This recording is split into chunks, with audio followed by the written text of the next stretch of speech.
Id-deċiżjoni li l-faċilitajiet ta' tifi tan-nar fit-taqsima tal-protezzjoni ċivili jispiċċaw f'idejn kumpanija privata tqajjem ta' mistoqsijiet għal Michael Falzon.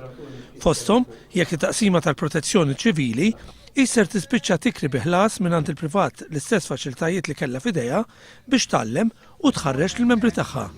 Dan juri l-politika ħażina li bih qed imexxi dan il-gvern. Jekk hemm qasam fejn il-gvern nazzjonista verament huwa trasparenti, imma trasparenti bl-aktar sens negattiv, l-aktar sens ħażin, huwa fil-qasam tal-intern. Il-gvern nazzjonista la jidher, la jinħass u laqqas qed jagħmel xejn fejn jidħol oqsma tal-intern. Huwa veru każ ta' trasparenza fejn imma trasparenza hija negattiva. U qal li l-korp tal-Pulizija għaddej minn fażi kritika meta membri tiegħu repetutament qed jiġu allegati b'kondotta mhux xierqa.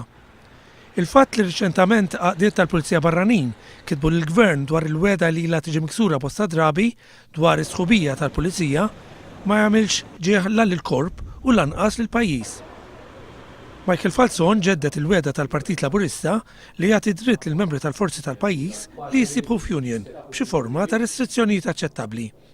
Dwar il-ħabs huwa qal li Carmen Subbonici appunta konsulent li ser jitħallas 20,000 euro għal 30 sija fil-ġimgħa.